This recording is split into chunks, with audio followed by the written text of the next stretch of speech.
In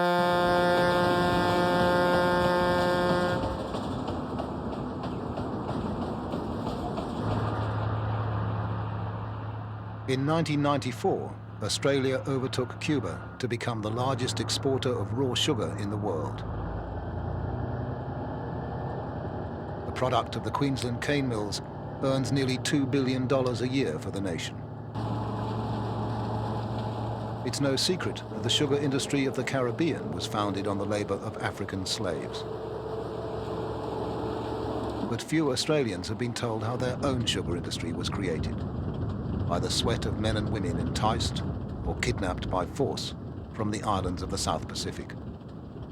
Thousands of them died, and their unmarked graves now lie beneath the cane fields of North Queensland. But in the minds of their descendants, their memories live on.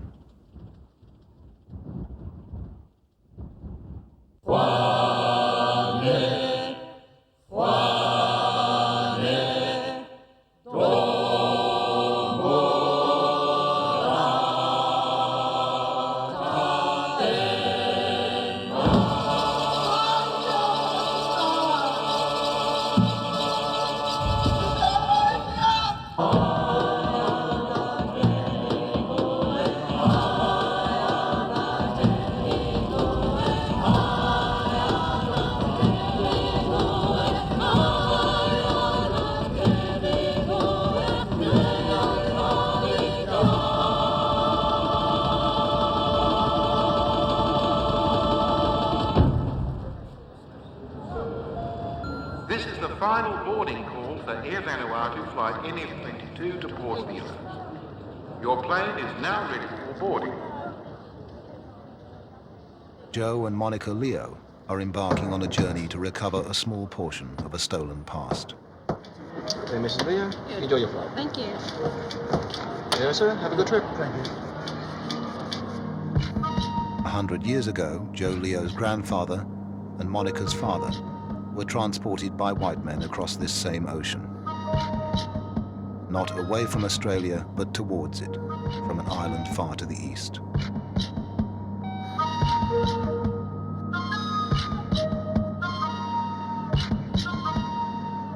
They traveled not as passengers, but as cargo in the dark hold of a trader's ship. They were kidnapped from the tiny island of Pentecost, in what is now the Pacific nation of Vanuatu.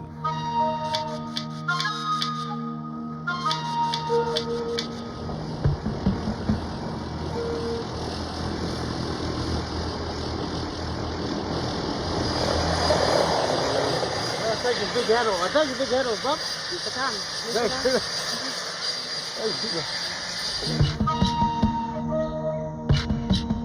The last stage of their long journey is the track which takes them and their children to the village of Lagatoa, where Monica's father was born more than a century ago.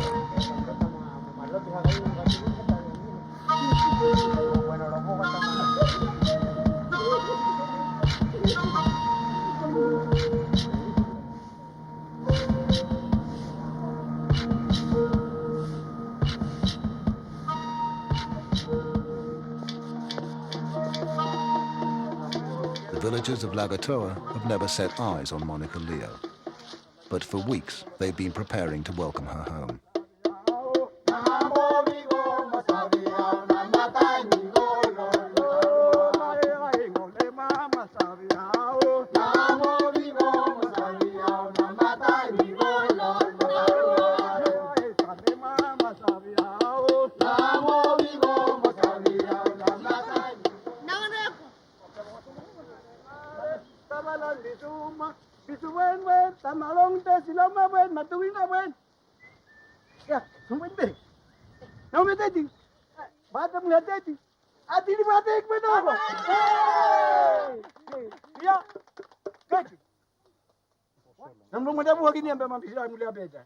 Oh, no tabu kamu tayo. Ale, kita kada tahu siapa orang dia. Boleh memang bisa.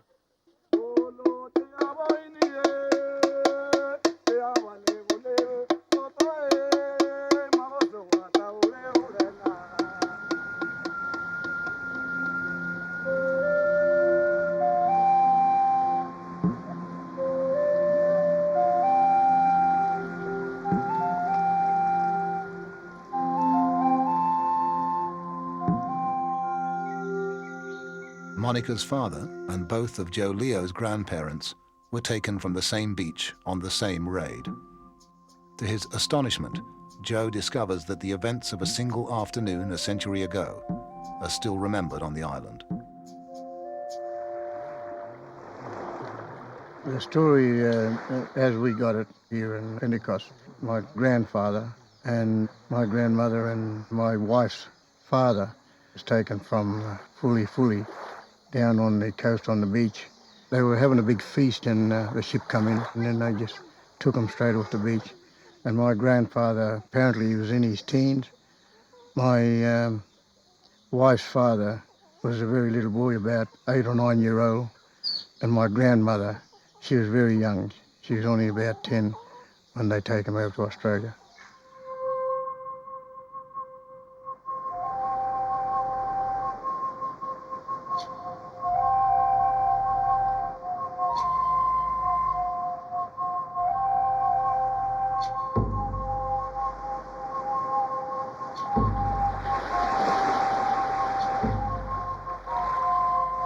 My name is Pargosugi. A big ship came into the bay and men in a big boat came ashore. We had never seen such a big ship before.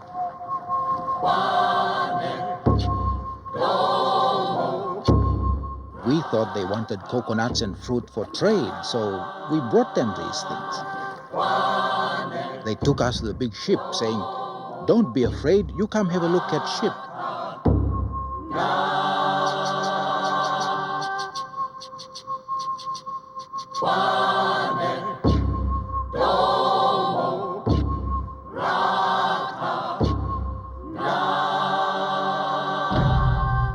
But they throw me down bottom of ship with plenty others. I was frightened. I began to cry. My mother and father and relations were left behind. Then they chased boys from other islands, tied them up hand and foot.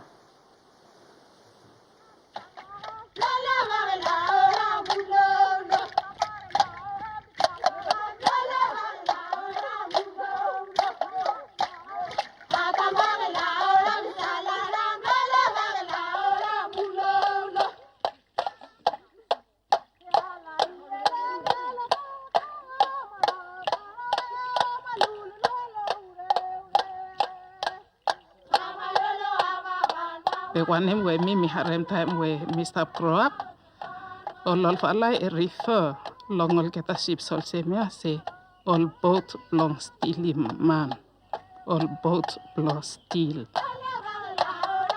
And no se me save say all white man we talk about activity only stop sing out say blackbirding.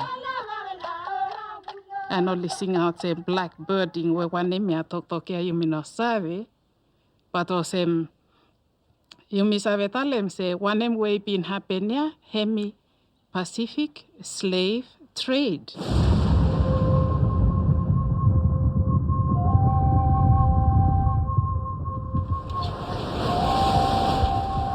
Sugar planters and others. Henry Ross Lewin for years engaged in trade in the South Sea Islands, begs to inform the public of the arrival of the King Oscar. He will be happy to receive orders for the importation of Kanakas. Parties desirous of engaging labourers, please send in their order. Terms, £7 per man.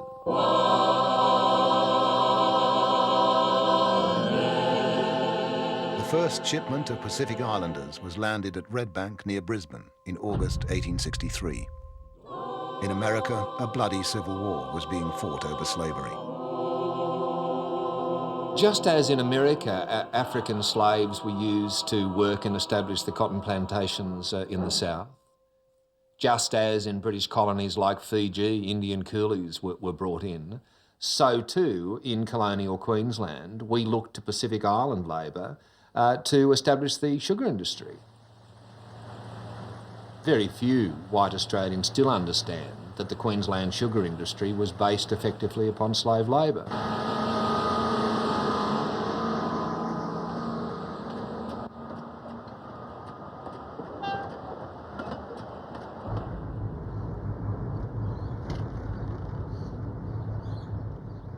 Marlene Henaway is Joe Leo's younger sister. She's another grandchild of the boy who was plucked off the beach at Pentecost a century ago. Thousands of the descendants of those reluctant pioneers still live in the little North Queensland towns which grew up with the sugar industry.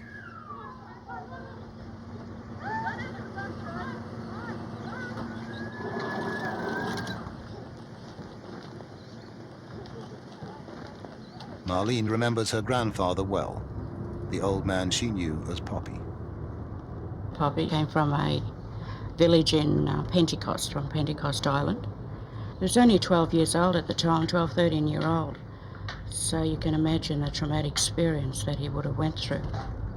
They were brought over here to a northern port, and then they were made to work in the sugar fields. Okay, have a look for a cross. Can you find me a cross? When they first came out here, they were given one set of clothing, and that was it. They had to work side by side clearing paddocks so that the big farmers can get their cane into the ground. So they're basically used as machinery as well, not just coming to cut the cane.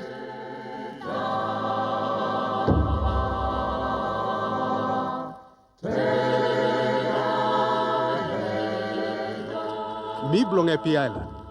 Mino sabe long wane miaro le kisimi golong makai. Mino sabe hamas Christmas mi gbenigia tasol mi mantenes. Master, he give me 1 plus sarep na mi to. Go katim sugar long hap.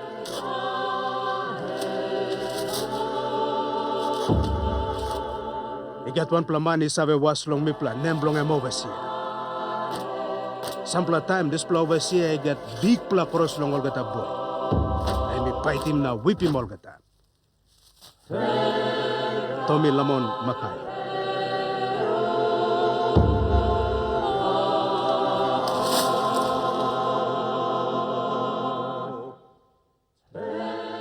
The Pacific Islanders weren't technically slaves. They were paid for their labor. But at about 1/5 the rate the planters would have had to pay white workers. If that is, in a colony where labor was desperately short, they could have found any Europeans willing to sweat it out on the cane fields. In the 19th century, Europeans were fairly firmly convinced that they weren't capable of labouring hard in the tropics. They thought they would die, as one source said, from premature rack and decay, so that they were firmly convinced that they needed a coloured labour force. And as those plantations developed, Queensland prospered.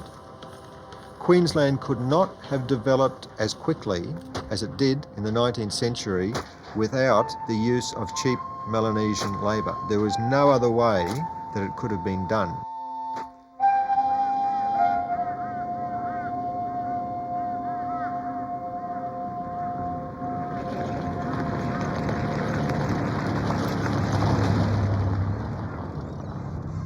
Noah Sabo is a second-generation Australian South Sea Islander.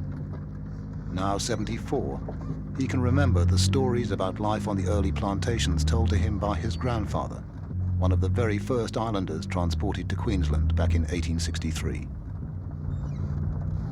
This is the old Lindaroo plantation, and this is where the Kanakas worked, and when they came here, and this old Lindaroo, they say it had a good few people working here in its heyday, you know. They had to do their work properly, you know. You had to go out and chip cane or cut cane or thrash cane. You had to do it properly.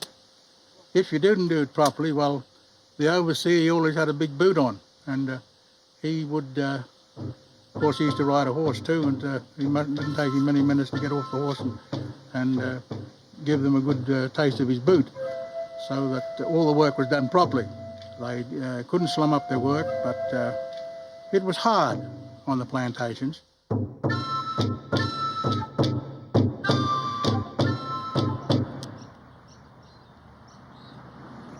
Phyllis Corowa lives comfortably enough today.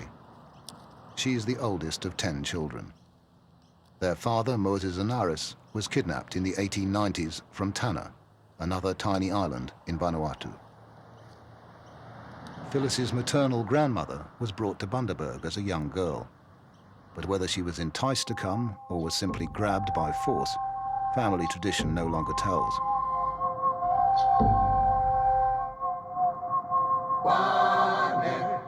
They did bring women out, but not a lot. My mother's mother was brought out from Ober Island, and I think my grandmother was very young.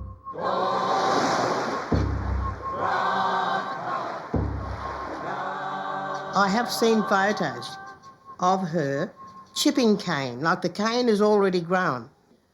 Chipping cane with men and an overseer standing in the rows watching them, see that they were doing the work right. My grandmother never liked to talk about it. Now that I'm able to piece all these things together, I feel that she was missing her family life and the island that she had left.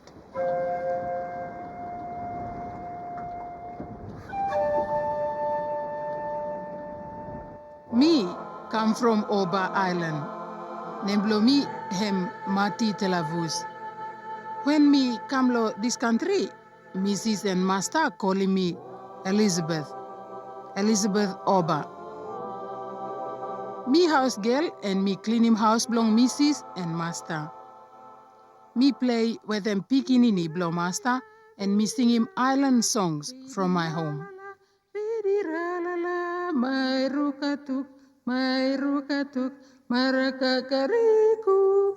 Sometime when I finish housework, Mrs. say, "You now go clear him bush. You now go clear him ground.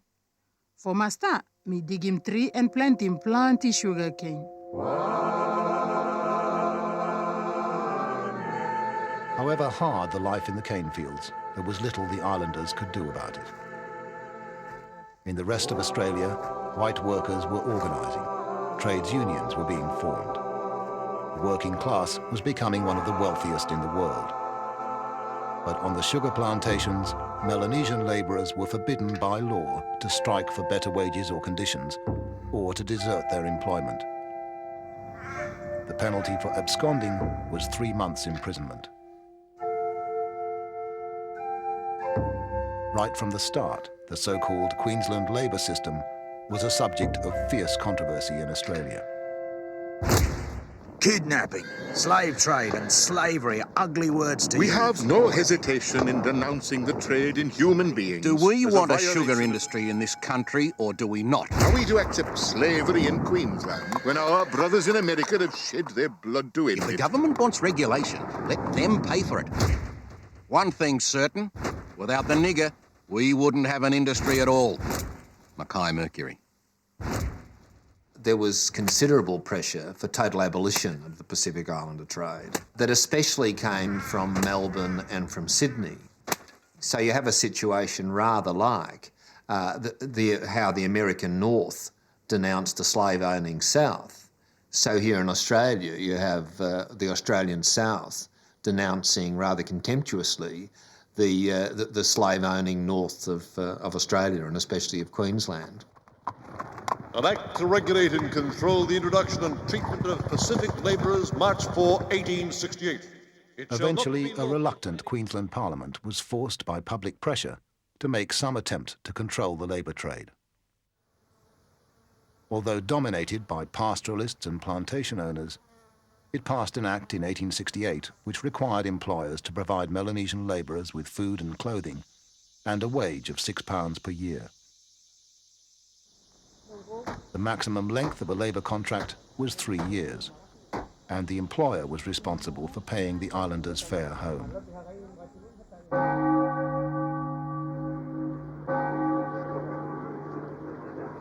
But even in far-off London, the trade had become notorious. Slavery had been abolished throughout the British Empire back in 1833. To many in Britain, the Queensland system of indentured labour was just slavery by another name.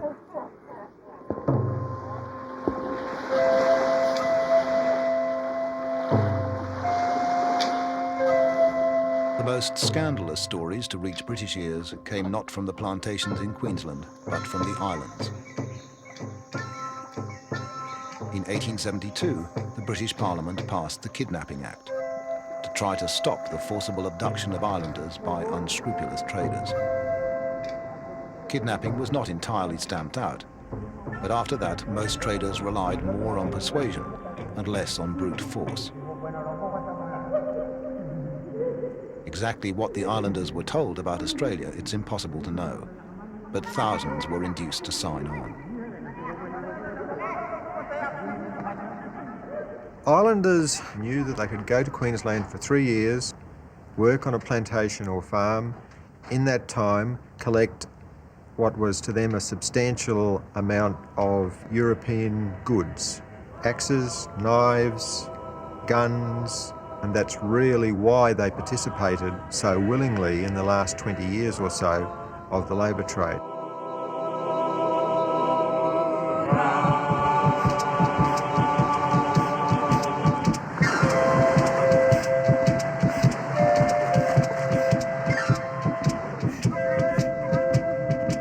Even after a single 3-year contract, the path back to the simple life of the villages was seldom easy.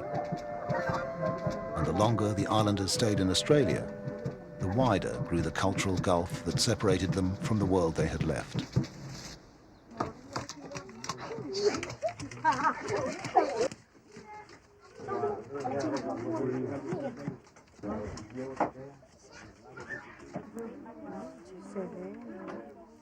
Monica Leo has been estranged from her own people's language and custom by a century of separation.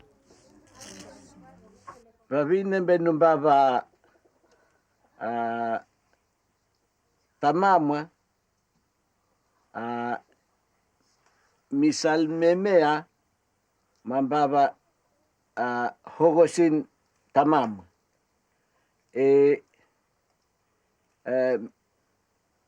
meme mambaba ratahin mua ratahiko ulia omai omhabedumia omagom silomuleyao inao tamam. Last year we came over to Pentecost Island and hoping to find our relatives then, but you know, we couldn't find anyone, so we sort of made a few contacts and then went back home to Australia and decided to come back again this year to to come and try and find out where our relatives were, and this is why we're here today. We found them and very grateful.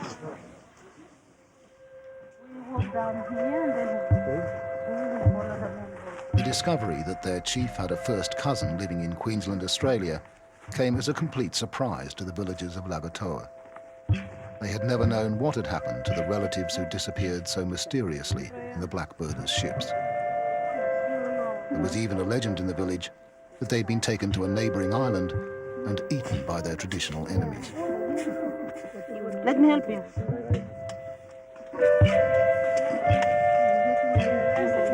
Monica be ramen himameira be lolbila meute be rarumen gitai be kunhanige tamara nu mai wanu to molorovo gateti molorovo be votu la maram leia ram le surainia kamai ram do la builoite amimai be rarumen gita mule ute be tamara nu lorovo gaia nuri bilan damuia nuri bilan manioko ia bilan kumar Hurihan no leila be lo autonomio kabro muhantai hina tamara be ram leia ba no kamera mulenga inau seluin liliu nam lenga ilon matan molamua.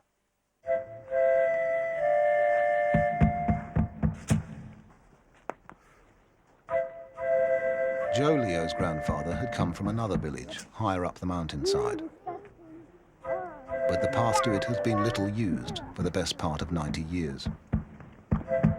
The village was abandoned at the turn of the century. According to old Chief Aru, the blackbirders' raids were to blame.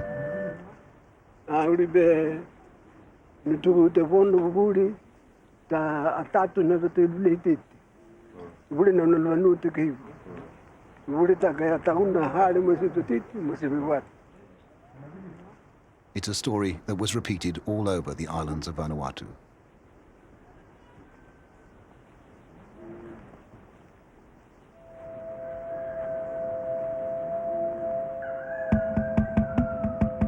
Before, like Bertie or Lolvala, it been stop story and about plande place where villages it been stop long him before, populations it been big one to mass. But lot time when me fella stop grow up, every place here is bush, in Okatman. White man, it been make him say population blow you me, it colosapi wipe out.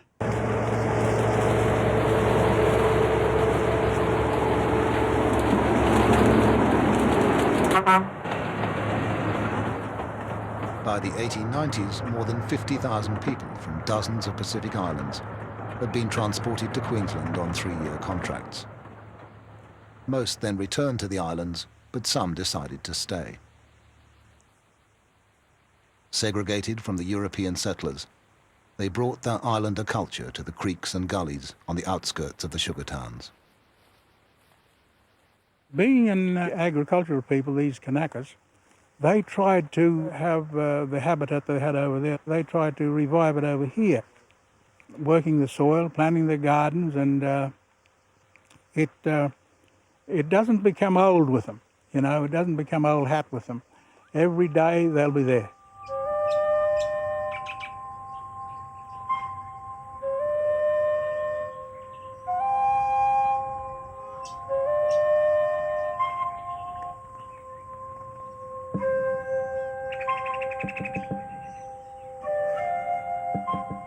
The Kanakas, they lived all along here. They caught fish in this creek here and fish out there in the salt pan. And two, they had these big fig trees here. And they had the coconut trees too along here. So it reminded them of where they came from, the habitat. And this is why they like to come here, you know.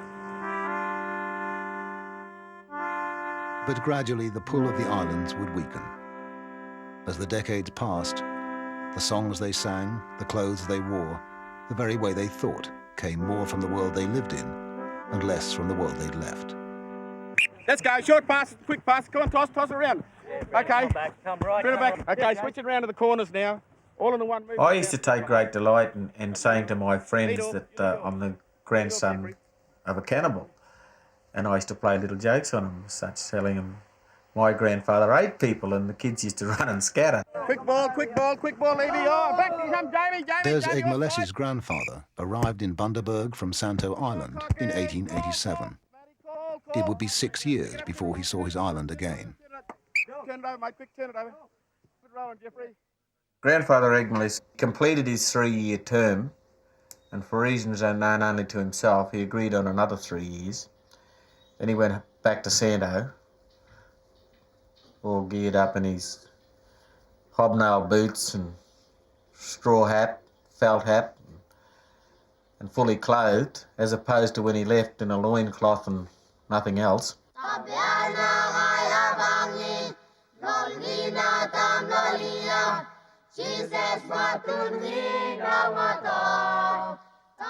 Perhaps Grandpa Egmalesi's hobnail boots trod on too many toes on Santo. Within a year or two, he was sailing back to Bundaberg. After he returned the second time to Bundaberg, he married my grandmother, and they worked together in Bundaberg and then went on to Nambour. My grandfather and my grandmother were never able to go back to the islands after they got married, Eddie, because they'd both come from different islands. And it was frowned upon very much in those days. In fact, it probably led to death marrying somebody from another island.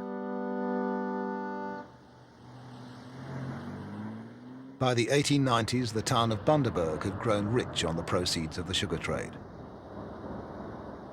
It's still a wealthy town today. From the mills and distilleries on the edge of town, sugar and rum flows out, and the money flows back in.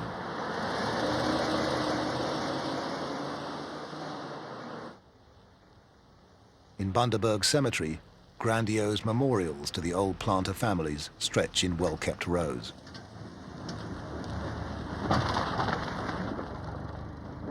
But no marble angels stand over the graves of the men and women on whose back-breaking toil the sugar trade was founded.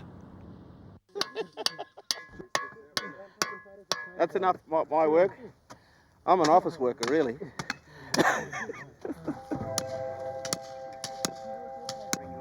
Hard labor and too much of it. Bad food and too little of it. Diseases to which they had no immunity. All these cost thousands of islander lives. The death rate was 4 times the European average. Their bodies were buried out of sight, as their sufferings have been largely out of mind. Okay, where we are now, and where the boys are working behind me, is what we still call, and what they called in the early days the Kanaka Cemetery, which was also known as the Heathen Cemetery, which is probably 200 yards away from the cemetery that Europeans used, and there's approximately 400 buried here. Some of these sugar plantations, some of these farms, there are Kanaka graves unmarked. They were buried where they died in the paddock. At least this here is, it might have been regarded as a Kanaka cemetery or a heathen cemetery, but at least they're here. As opposed to where they were up in the bush and everywhere and all around, the higgledy-piggledy around the place. So with the help of these all my nephews and cousins and relations here that are doing a tremendous job, this here will eventually be restored into something to what we would like it to, what they deserve in the 90s. What should have been done in the 100 years ago, in their 1890s, you know. Where the supervisors? Kenny, you reckon this is the same spot you sat last time? Yeah, it is. Now to get up and do some work. We're women, we're not men. Hey, don't you bring me back Thursday? Gee. Even though we make a joke when we're working, it's sad, really. But it's an old saying that we got between us. We laugh to stop ourselves from crying. And that's true. Well.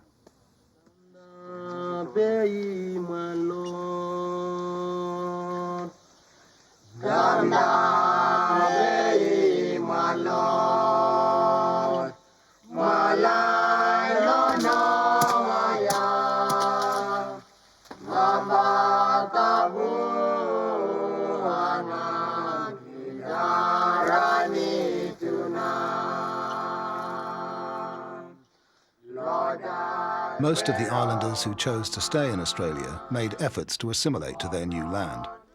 They became ardent Christian converts. They adopted European manners and no longer spoke their native tongues. But as the turn of the century approached, the Kanakas became not more but even less acceptable to most white Australians. The depression of the 1890s had brought widespread unemployment, which fanned the smouldering racism of the working class.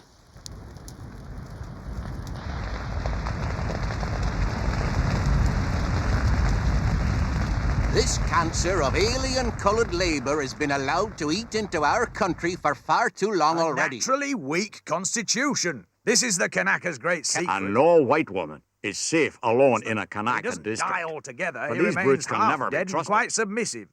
He is priceless to the planter because he's preeminently kickable. The Bulletin, 1892.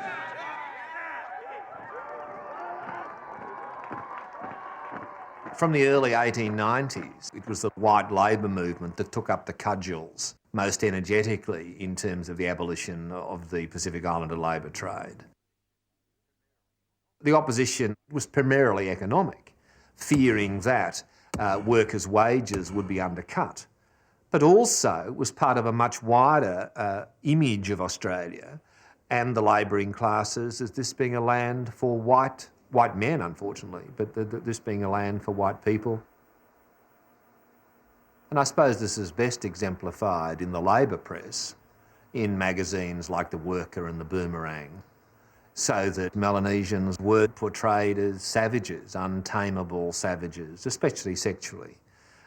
So the threat that the Pacific Islander labourers posed to European women was dwelt upon. The Kanaka was portrayed as taking away not just wealth, but white women as well.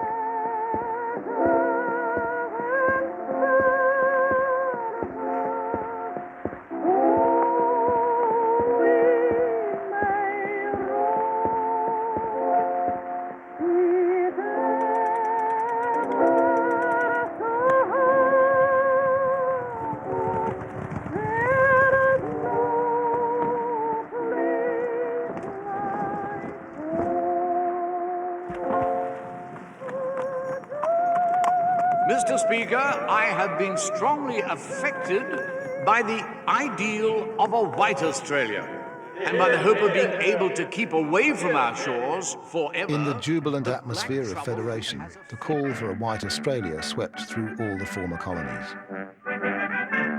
One of the first pieces of legislation passed by the new federal parliament in 1901 was the Immigration Restriction Act, which effectively banned all non-white immigration.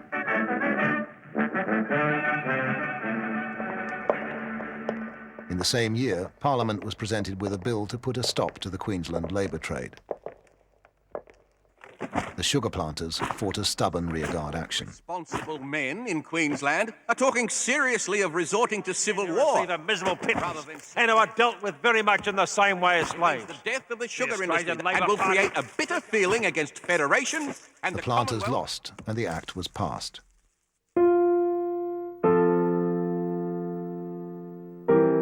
No Melanesian labourer could be recruited after 1904.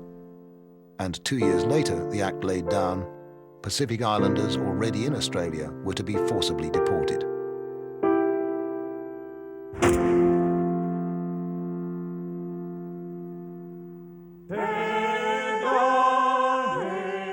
I come to Queensland long time ago. I have wife and plenty children here. We are good Christian people. Kanaka like me build white fellow sugar business. Now white man no more wants black man. He's used him up altogether and chasing him away. He say to Kanaka, clear out, this country belong a white man. These boys no come here by own free will. Ship come to their island, make fools of them and fetch them here. And now when they find Jesus and get civilized, they are deported. Jektana, North Queensland.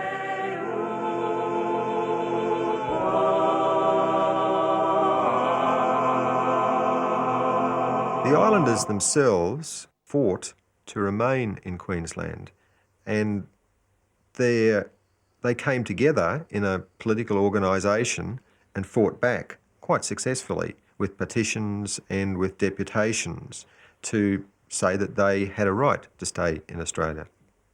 It was outrageous to deport these people who had become Christian, settled Queenslanders with families, and to send them back to their own islands could mean their deaths.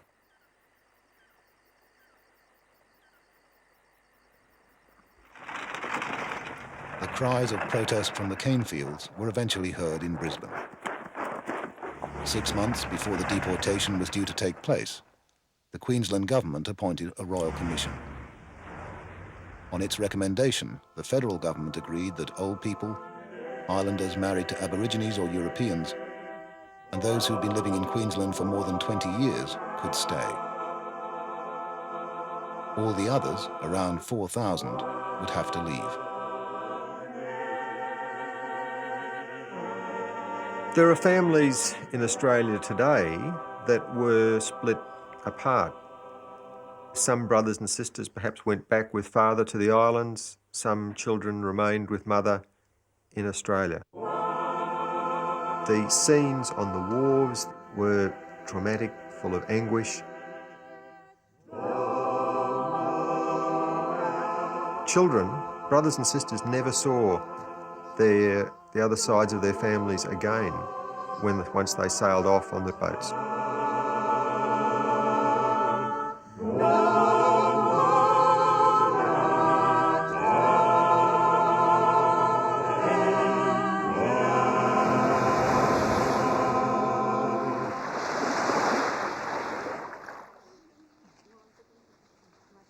But Joe Leo's grandfather never came back to Pentecost.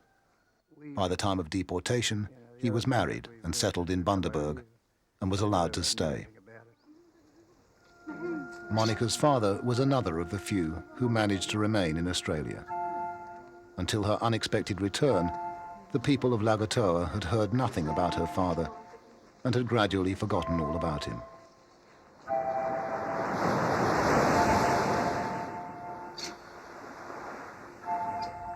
Noah Sabo's grandparents had been in Queensland for over 20 years. They were one of only 27 families in Mackay exempted from the deportation order. Des Egmalesi's granddad Negus was another who was allowed to stay, though they did try to deport his brother. But great-uncle Tom jumped ship, swam back to shore, and successfully went into hiding. Phyllis Corowa's father managed to escape by walking south. My father didn't want to go back then to the islands, and he ran away to Sydney. And he walked, took him many, many days to walk to Sydney along the beach.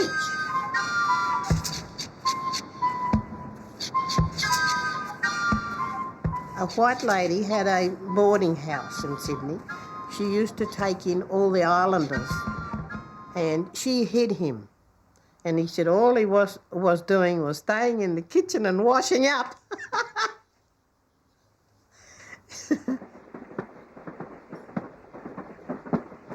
He did say that he stayed many months in Sydney, and then he got enough money to come back up here to Queensland again.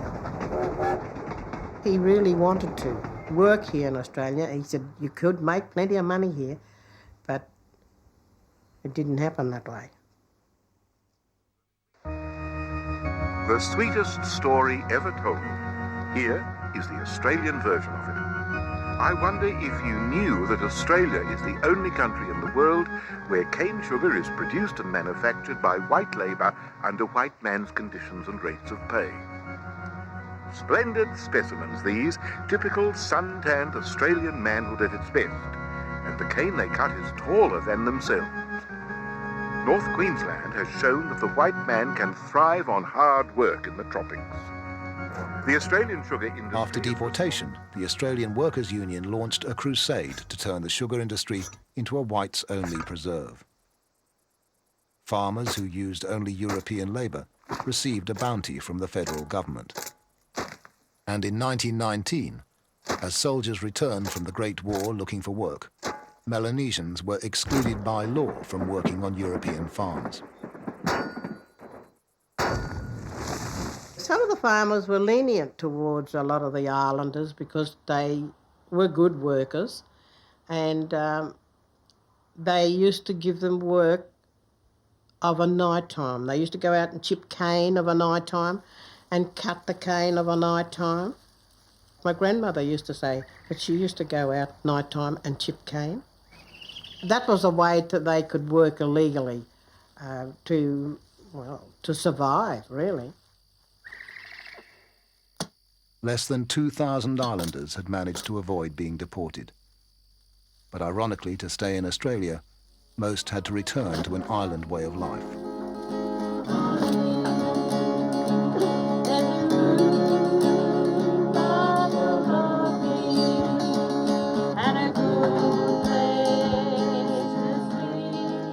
After being abandoned from the cane industry, my grandparents settled in a little settlement of Joscalee. They survived on growing gardens and living out of the sea, fish and crabs and prawns and from the bush. And so Grandma and Granddad just grew their family up in just a simple house with dirt floor, hessian bags for walls. And I think the input that they put into their children was mostly to value families, not material things. And this is basically what I think our old South Sea Island people put into each and every one of us as their descendants, that the value of family is much more precious than the value of money.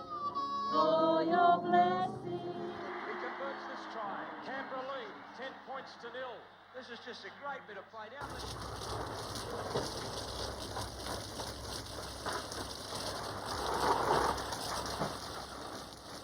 We, as kids, used to go out to the camps where all the old single South Sea Islanders used to live, and they were all the same. They used to talk in broken English to us and talk to us, and give us money. It's the part we liked anyway. And if I can recall, like as if it was now, their little gardens, they'd have their little picket fence gardens, and they made gardens out of nothing. And they lived in little groups here and there everywhere.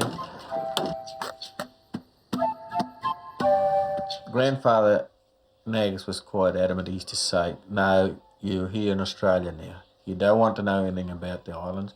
You're never going to go back there and live. And you learn the Australian way.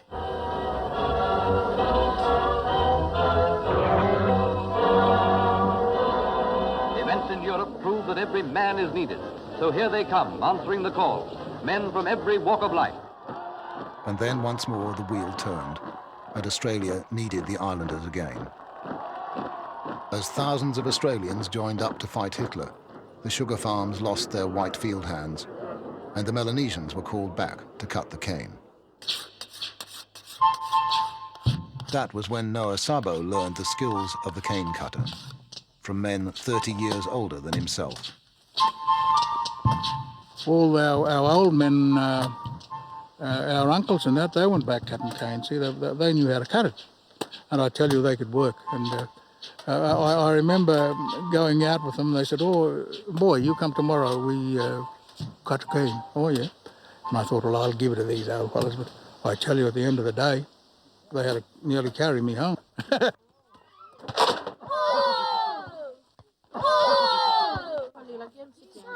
And now, in the 1990s, the tiny nucleus which avoided deportation has grown into a community some 20,000 strong. Through decades of poverty and exclusion, islanders have married islanders. Their close-knit families a shield against the outside world. Smile, everybody. Okay. Jason Smith is trying to. Kenny Nagle scores. Another try. A master stroke from Tim. Gradually, in recent years, the barriers have been coming down. In sport especially, islanders, like Aboriginal people, have found a path to success and recognition. Kenny Nagus of the Canberra Raiders is Des Egmalesi's nephew. And his former captain Mal Meninga is one of their own as well.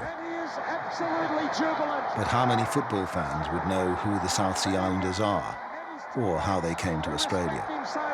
The fairy tale comes true. When I met Desi, I didn't even realise there was a different race to Aboriginals. I couldn't recognise them as different. And that's the case of a lot of people. And I think that's very common. As I became more involved with the family, I was really amazed. Originally, I'm talking about 25 years ago, they would still talk about white people being nice to them, and that white person treated me just like I was a white person. Of course, this just absolutely horrified me. One way or another, the descendants of those Pacific Island sugar workers have found a place for themselves in Australia. Their families have been in Queensland for longer than all but a handful of Queenslanders. But gaining acceptance has never been easy. Pardon? That's a good one again. Too heavy. It is strange how people come up often and say to me, do you like living out here? And I say, well, I should do. I was born right here. And I tell them I'm an Australian born, and they look at me wide-eyed. And I said, and you want to know where my parents come from? They come from Vanuatu. Both Les and I... In 1994, the Australian government formally recognised the Pacific Islanders as a distinct ethnic community, the only substantial black migrant group in Australia. One each way now, one each way. But Des Egmales, for one, still isn't satisfied that justice has been done to his people. Well, a lot of people have asked me, you know, what am I missing out on in the world today? Well, I'm not missing out on bugger all, really. But what I want is The recognition for my people for the work in which they did early in establishing the cane industry, the recognition for their blood, sweat and tears. I'm proud to be called a Kanaka, and I'm proud to be a direct descendant of the old people who were brought out here. We believe as slavery, I believe as slavery, for the want of better wording. I'm proud to be called a Kanaka. I always will be.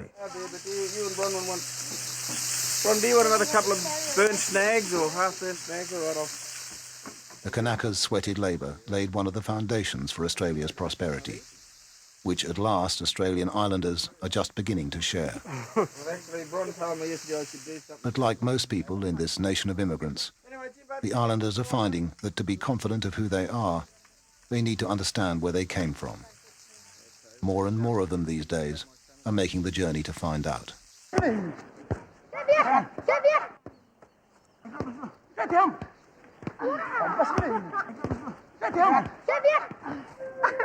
For the Leo family, the visit to Pentecost was more overwhelming than they'd expected. They rediscovered their roots in an island culture thousands of years old. But they had to come to terms with the fact that though they could attempt to understand it, they could no longer possibly belong.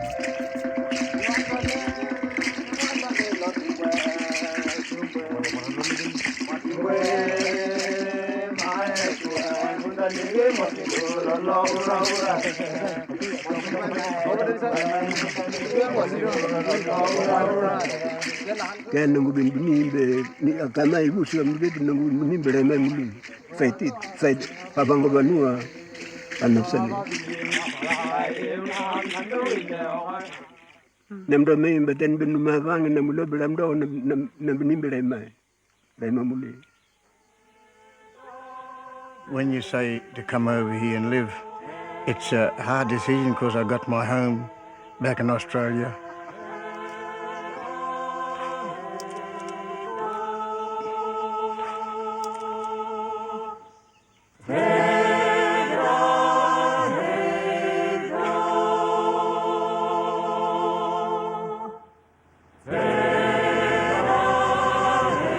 One week later, in the land which his grandfather had helped to clear with nothing but muscle power and machetes, Joe Leo was back at work.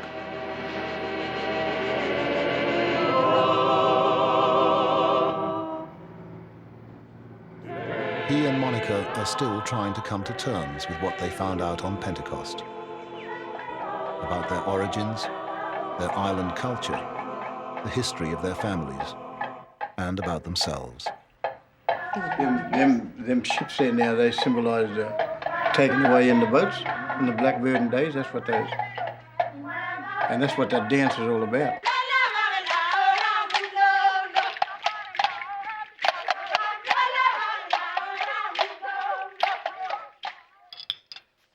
Yeah, well, one of the main things I think in our lives that I found out for the first time this year was Monica's father, Charlie Malamud, was related to my grandfather.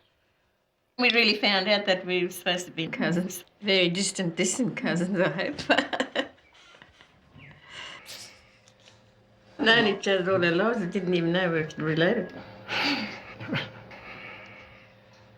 But it's a sad thing, eh? You know, when you don't really know what you are, eh? Or who you are, eh? And that's what it's all boiled down to. You know, when you say we're trying to dig up our past, trying to find out where we come from, and you're getting all these other things out of the, coming out the woodwork that you didn't realise. Yeah. Maybe had we known this, we may not have got married.